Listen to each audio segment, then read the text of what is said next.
ninguém gosta da fritadeira em cima do balcão, Fred, mas ninguém planeja um lugar para fritadeira escondido, você tá entendendo? Que fique funcional. Sim. Então são essas coisas, assim, que quando a gente pensa desde o começo, facilita, né? E quando não pensa desde o começo, a gente tem que repensar o espaço ali, a funcionalidade das coisas, a rotina da família para poder trazer soluções que realmente facilitem o dia a dia. Você falou agora do café, por exemplo, né?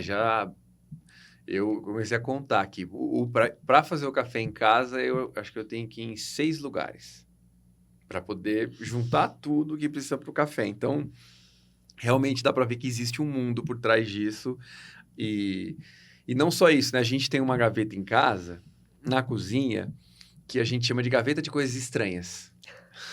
Que é tudo aquilo que a gente não sabe para que funciona, não sabe o que é aquilo, mas um dia, se a gente vê um vídeo na internet, talvez a gente fale, poxa, eu acho que tem um negócio desse aqui.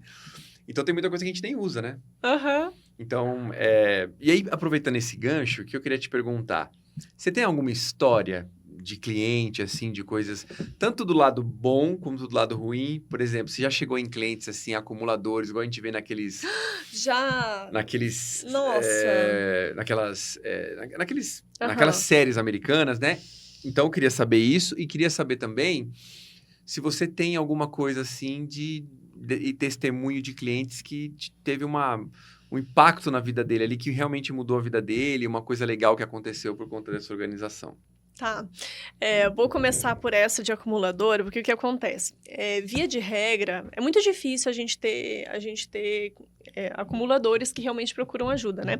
Mas fato é que é necessário um trabalho diferente, né? Não é um trabalho normal de personal organizer. Se a pessoa realmente tem um distúrbio relacionado a isso, ela precisa de apoio psicológico e tal, é um pouquinho diferente.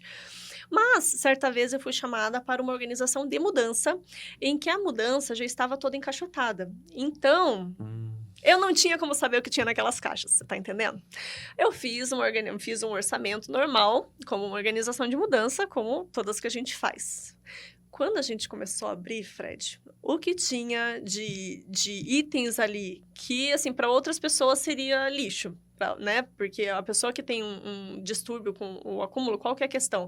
Ela coloca significado para todo objeto que ela Não tem, consegue né? desapegar, né? Ela não consegue porque tudo aquilo tem um significado real para ela, né? Assim como quando você viaja, você compra um artigo numa viagem, aquilo ali te remete àquela viagem, te lembra, e você nunca vai se desfazer daquilo por conta disso, a pessoa atribui muito significado a tudo que ela tem.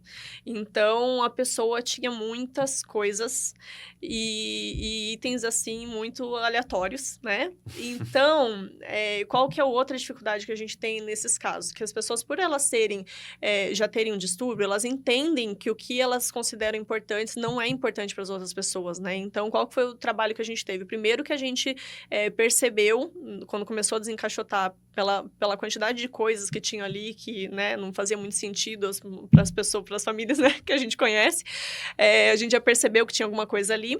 A gente teve que elaborar uma outra estratégia de organização, né? Porque quando a gente trabalha com uma pessoa que não tem nenhum tipo de distúrbio, né? A gente vai fazer a organização, muitas vezes as pessoas já querem até aproveitar para fazer um desapego, tirar o que não usa mais, a gente vai conversando com o cliente, vai ver realmente o que fica, o que ele quer manter e vai organizar. Ali, a gente entendeu que a gente não ia poder se desfazer de nada, e era muita coisa. Quando a gente trabalha com quem tem esse tipo de distúrbio, o que a gente faz é realmente guardar tudo que a pessoa tem. A gente precisa elaborar uma estratégia, a gente sabe que a pessoa não vai usar aquelas coisas, mas ela precisa ter. Então, Mas a às gente vezes teve dá uma que... coisa aí de higiene também, de fazer mal, de ácaro, de... Vocês orientam É, isso? a gente não entra nessa seara porque realmente a pessoa não tem a mesma percepção que a gente daquelas coisas, né? Então, ali, como ela tinha acabado de se mudar e estava entrando para uma casa nova, a gente não teve essa realidade, porque a casa em si estava limpa, né? As coisas que ela tinha que estavam muito guardadas eram muitas coisas. Então, o que a gente fez foi lidar com as coisas. A gente organizou de uma forma em que ela pudesse manter tudo que ela tinha. Então, foram caixas e caixas de plástico transparente para ela enxergar tudo que ela tinha, e aqueles armários ficaram cheios de caixas de coisas que ela nunca vai usar. Mas a gente elaborou uma estratégia que funcionava para ela.